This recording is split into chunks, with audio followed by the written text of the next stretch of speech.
Hello and welcome to the Wire Talks. I'm Sidharth Bhatia. Recent measures by the Election Commission in Bihar have been criticized by opposition parties and NGOs as harmful to the voting rights of citizens.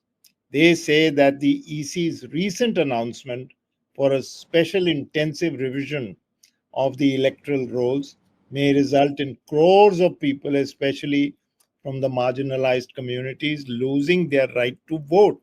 In recent weeks, the EC has also come under fire from the Congress, which alleges that lakhs of new voters were added in the last Maharashtra state elections in 2024.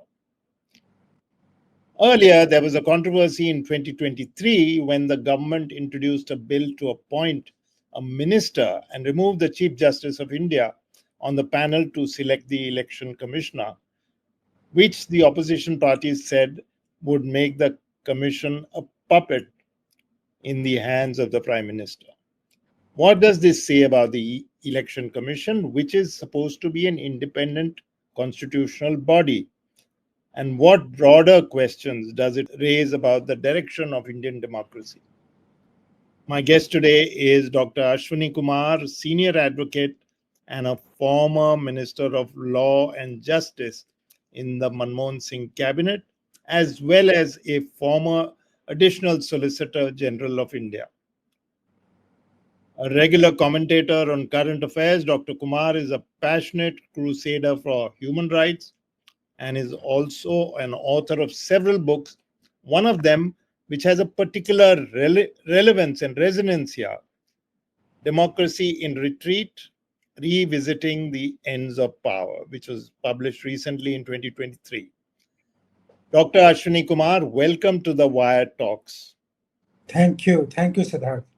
The EC's announcement in Bihar for voters to prove their eligibility almost amounts to asking them to prove their citizenship, it has been said.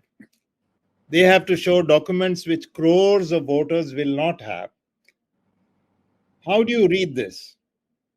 Well, it is indeed problematic, and I would like to raise two fundamental questions here. To shift the onus of establishing identity or citizenship on the voter is fraught on principle in a democratic country. And then to ignore the almost consistent pleas of major political parties in this regard, under a technicality of saying that our circular of the 24th June takes care of the concern, is a wrong approach on the part of the Election Commission. The reason is that Caesar's wife has to be seen to be above suspicion. The reason is that if so many political parties have for so long raised issues, and they must know because they are the people in the field, they know from the inputs received from their supporters and voters as to how this process will pan out, whether it would exclude people or whether it would be conducive to having eligible people as part of the voters' roll. So Election Commission now has the duty to dispel, to the satisfaction of all concerned, and now hopefully to the satisfaction of the Honorable Supreme Court, that its circular or its SIR will not be exclusionary. This onus now categorically shifts to the EC. Just as EC has shifted the onus of proving identity on the voter, today the onus of dispelling the misgivings of the political establishment, the political class in the country, the voters in the country, the political parties who are major stakeholders in the democratic process, has now shifted to the EC.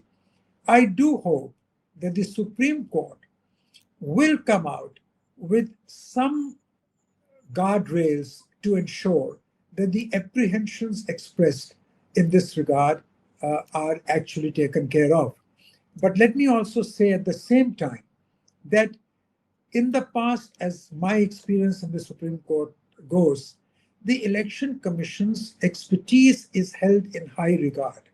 Unless there is something exceptionally strong against what the EC is doing, I don't know that the I'm not sure whether the Supreme Court will interfere with the plenary power of the EC under Article 324 in the matter of revision of rules. I must also tell you that the Mahendra Singh Gill case was my case in way back at the time of the emergency, and that is what has laid down the ambit of the EC's power. Every time the EC's powers have been challenged, in 99% of the cases, EC's views have been upheld. So we have now to see how strong a defense EC can put up in the Supreme Court. EC will clearly have a lot of explanation to do. For example, what is the justification of excluding Aadhar as the basis for validating the enumeration? What is the justification for not giving weight to the ration cards or to Magnarega certificates? And there is a real problem of migrant labor from Bihar. More than 20% of the Biharis work outside the state. For them to come back to vote in the state, get all the documents collected, is almost a physical impossibility. And it's a trite saying in law that law does not compel a physical impossibility. What the EC is saying can be done, and it cites its past experience. It says that we did it earlier also. That is EC's assurance and EC's expertise and resources at its disposal.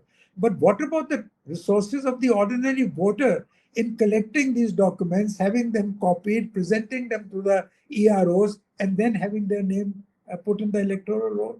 A citizen of this country should not have to go through so much trouble in just establishing his right to vote. So democracy and electoral democracy, being fundamental to our democratic engagement, cannot be so burdened as to make it impossible for the ordinary voter to cast his franchise. Yeah, you're right. I mean, quite honestly, even in, let's say, an urban area, if I'm sitting in my own home and I'm not a migrant person, for me to collect all these documents at short notice, very, very close to the election. That's the other point. It's not as if I was given a year or something. And then going through it is a virtual impossibility. What do you think is the strategy or thought behind this?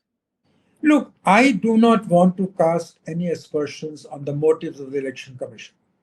I'm loath to do that. But there are serious misgivings, and there is an element of distrust which has cropped up in the last couple of years. And that is why I say the onus is on the Election Commission, given its plenary powers, given its constitutional role, which is a critical role for the preservation of the purity of our democratic process. It will have some explaining to do in the Supreme Court. I have no doubt about it. Eventually, I don't want to guess what will happen, but my guess is that the Supreme Court, while not casting aspersions on the Election Commission, could perhaps ask Election Commission to make the process easier. For example, to include identification documents like Aadhar, etc., which are readily available for the purposes of validation, or to extend the time further. And this argument that, look, so many people have already filled enumeration forms, and you will have time between 1st August onwards to file objections. Who wants to go through all that bureaucratic rigmarole to cast a vote? First to stand in line to cast a vote, and before that to go to election offices begging to validate the right to vote. It doesn't speak well of the processes of democracy in our country. And it's a very important thing, Representations of People Act, I think it is Section 21, which says that the enrollment, the correcting the enrollment, the electoral rolls is a continuing process that is done all the year round by the Election Commission. So why giving now only 1 month time to get this done? So these are certain questions that do raise issues which need to be addressed. Now, you said something about dissatisfaction with the EC in general in the last couple of years. We have not seen something like this. It's fairly unprecedented. So many questions being raised. The question in Maharashtra, that was raised. Now, what does that show, that why this distrust has happened in the first place? Well, look, I mean, we all know the background. The background is that uh, somehow the democratic processes, even including the processes of defections of the elected MLAs, have have put a big question mark on the purity of the electoral process. Now, if the stream gets vitiated, including distrust with the watchdog, then something is quite wrong somewhere. But having said that, since EC has a track record, since EC is a constitutional body, since it has very, very uh, refined processes in place after so many years, and it does have the credit of conducting the largest electoral exercise in the world, I would not hasten to jump to conclude malafides on his part. That's all I'm saying. Where the disconnect is, I don't know. Somebody will have to establish, and I think that will be the burden of the political parties in the Supreme Court to bring out that part of it. And then the Election Commission will respond. But yes, there is a distrust, and distrust begins, as you pointed out, the all of a sudden addition of electoral rolls in Maharashtra. But on that, there has been a to and fro between the Congress and the EC, and the EC has given an explanation which may or may not be acceptable to the political party, but it is not that the Election Commission has not done its explaining. It has. So let us see what it does now. Do you think that this distrust which the political parties have expressed, opposition parties have expressed, and in the case of Bihar, and more strongly, it has been expressed, even NGOs like ADR has stepped in. Do you think that this will trickle down to the ordinary voter who will start distrusting the electoral process? But Which is, it all depends upon the outcome. Let's say 1 crore people are excluded. Certainly the voter will then distrust them. But if, let's say, only 2,000 eligible people have been excluded, let's say, for example, then obviously it will not have any impact. People watch what happens on the ground. People are not concerned with, uh, you know, high-powered arguments in the highest court. People are concerned with, did we get excluded from voting or not? Did we have a right to vote in the first place? If so, were we wrongfully excluded? And if the very large part of the people do get excluded finally, then obviously the entire electoral process would be suspect. The result of the election in Bihar itself would have no credibility. so you are saying that for the moment, the trust holds because of its track record. Well, for the moment, there has, in my view, not been a clinching proof of malafides on the part of the Election Commission.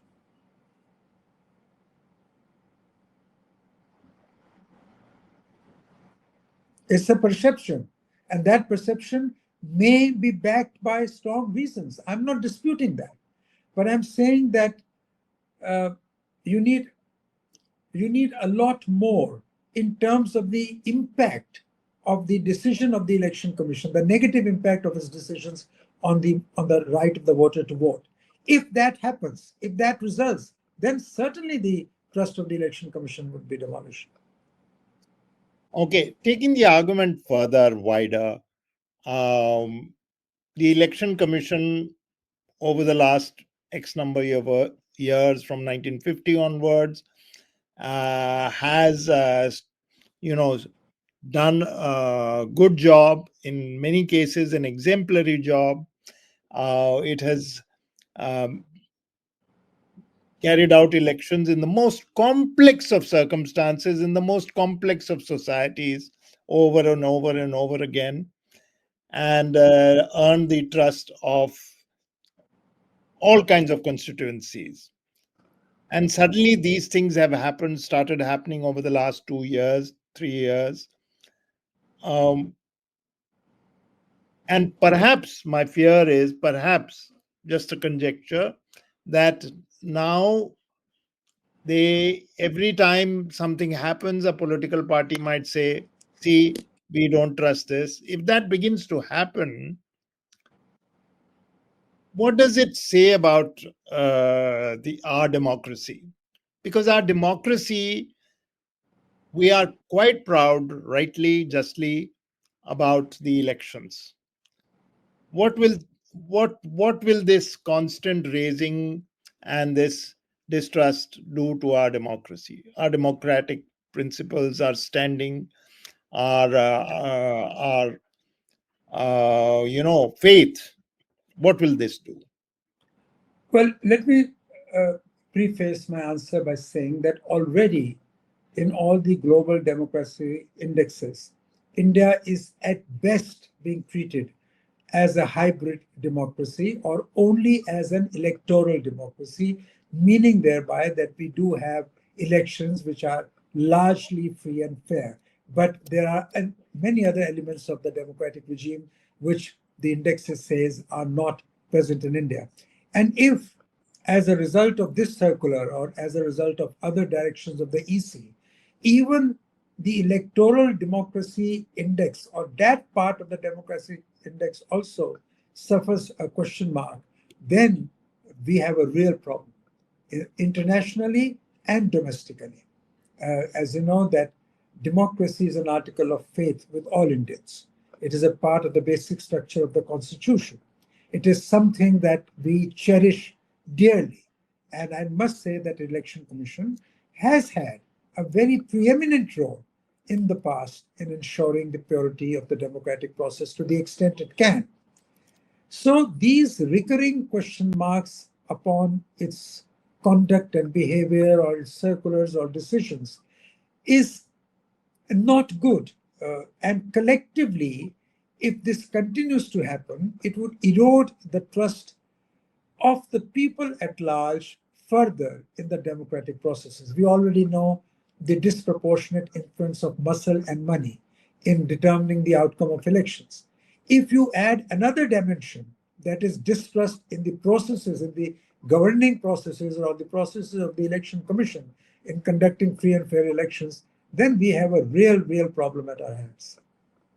Um, why do you think that we have reached a stage over the years where, and I ask you as a thinker rather than anything else, why do you think we have reached a stage where internationally we are a hybrid democracy at best, where elections are reasonably well held, but many other factors don't measure up? Why do you think? How do you think we've reached this stage?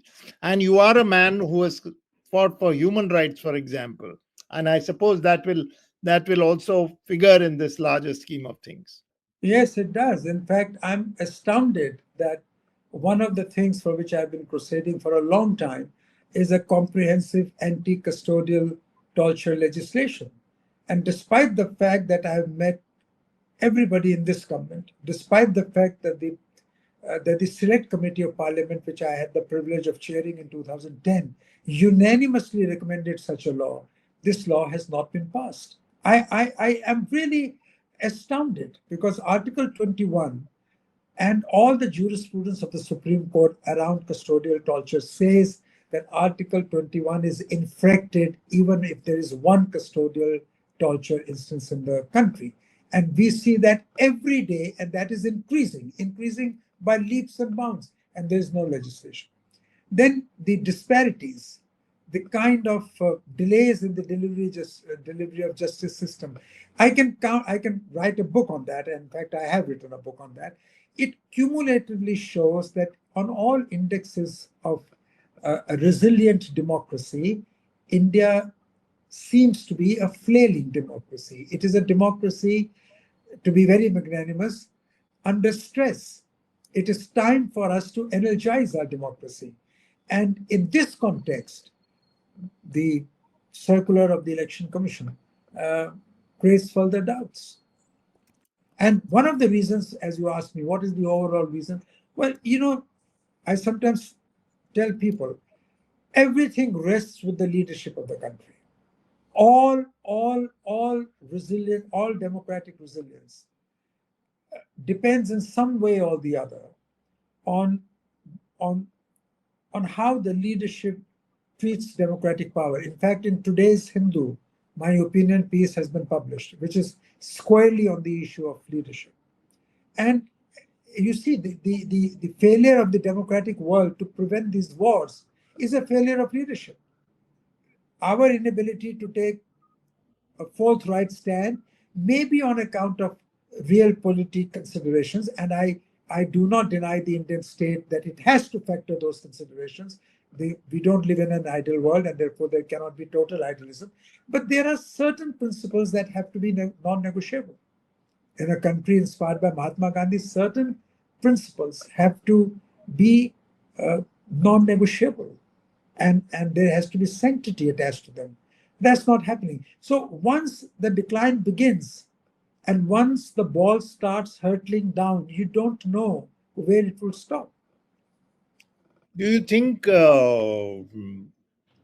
parliamentary parliamentary processes, give and take among government and opposition, government opposition raising questions, government answering questions, sessions being held in the spirit of in a democratic spirit, that also has somewhat declined? Of course, it has. It is impossible now for even close friends who belong to different political parties to even sit together and have a cup of tea in Parliament. We never saw that. See, political opposition in a democracy cannot be treated as personal enemies. That is what we have come to. Personal animosities, visceral animosities and hatreds have scarred the soul of India's democracy. This should never have happened. The tendency towards a muscular state is not good for democracy in any case. You know, when you were a minister, I think in the second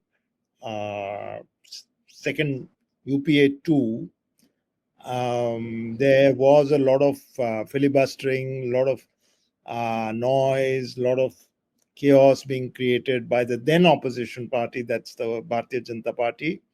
And Mrs. Sushma Swaraj at that stage had made a comment saying that not allowing parliament to function is also a form of democracy, like any other form. Now, do you think that we had started seeing some signs of this complete breakdown of any kind of parliamentary session to run smoothly, just because we did not want to let parliament function, not because we had a point to make? You know, stalling parliament always makes headlines. And when Sushma ji made that comment, for whom I have great respect, she was one of the very civil and a very good parliamentarian, and I've known her for a very long time, and I can only praise her now that she's not amongst us. But that statement probably was not necessary, because it is inherent in the scheme of parliamentary democracy that as the highest forum of the country's democracy, parliament cannot be made dysfunctional.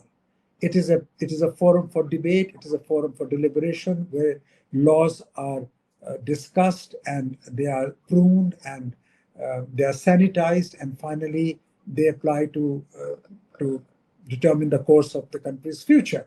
Now, if in that forum you have total dysfunctionality, total partisanship, then certainly it is not a healthy sign. In fact, it is a very debilitating sign for the future of India's democracy. That is all I can say.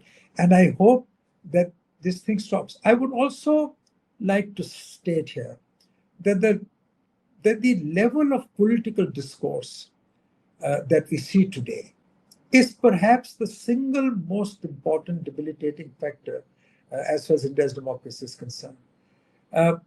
all parties, without exception, are are are being seduced by the temptation of using the harshest possible language against political opponents. While people, for example, people may have a right to differ with the prime minister, but calling prime minister names, I don't agree with that. Somebody said you can fight a vice, you can fight uh, a wrong, but it doesn't really entitle you to make it personal. And similarly, now ridiculing the founders of our country who are not even with us now for their great contributions to nation building is also not correct. So I think all political parties, now that I am a non-party man, I can certainly say this, that all political parties, without exception, at least should come together to ensure that the credibility of the entire political class is not being debased by the political classes themselves, by the political parties themselves. Because if political parties are the critical stakeholders in political democracy or in electoral democracy, then if you dispute and if you start decrying political leaders, shaming them, calumnizing them, hurtling all kinds of vicious abuses on them personally, and through that debasing their party, what faith can you expect the people of India to have in those political parties? So this is actually a political harakiri which all political parties are committing. And eventually you will see that more than anything else, the political, uh, personal, vindictive uh, witch hunt against political opponents and the tendency to be abusive about them or to calumnize them will be the death knell of India's democracy. And I everybody must come together to stop this. Do you think we are not? I mean, we are so polarized that do you think that this is likely to happen? Because if I may play devil's advocate, I would say that the highest in the land also tend to be a little dismissive and abusive towards their opponents. So I think even society is getting slowly polarized. Do you think that this sensibility will get into their head to say, listen, enough is enough, let's stop here and let's talk and Uh, stop you, this? I've written about this very often, and let me repeat it one more time. Um, Life gravitates towards moderation at the end of the day. At the end of the day, people like decency and civility. And the prime example of this truth is the kind of send off that Dr. Manmohan Singh got. Even those who derided him acknowledged his civility, his decency, which was his prime strength. At the end of the day, people will reclaim the moral center of the nation. How far down we have to hurtle still, I cannot predict. But I think we are pretty much there. We are pretty much there. And I think people of this country will collectively energize democracy. And let me tell you, in all political parties, whether it is the BJP or the Congress or TMC, there are saner and nicer people as well. It is not that everybody is prone to name calling and everybody is prone to vendetta. There are people who think well, and there are a large number of people who think well. They have to come together and make this into not an adversarial project, but a collective project for national renewal. That has been the burden of all my writings. Because it was Goethe who said, we must proclaim from time to time what we believe in, lest our silence were to mean our complicity in what is happening. So let us keep saying our piece, and somewhere it will reach the people at some time. I'm hopeful by nature. Well, that's a maybe a, and some would say an idealistic utopian view. This I'm an idealist. I'm an idealist. You have no reason to be in public life if you can't be an idealist. Okay, well, that's a very fine, optimistic, ideal view to end this discussion on. Dr. Kumar, you've given us quite a lot to think about with very considered views on where Indian democracy is and where it is going, but where it can be where it can redeem itself. Thank you very much for this. Thank you, That Sidharth. was Thank you very much. That was Dr. Ashwani Kumar, with very former law minister in the Manmohan Singh government, as well as a regular commentator on public affairs and current affairs. We'll be back once again next time with another episode of the Wire Talks. Till then, from me, Sidharth Bhatia, and the rest of the Wire Talks team, goodbye.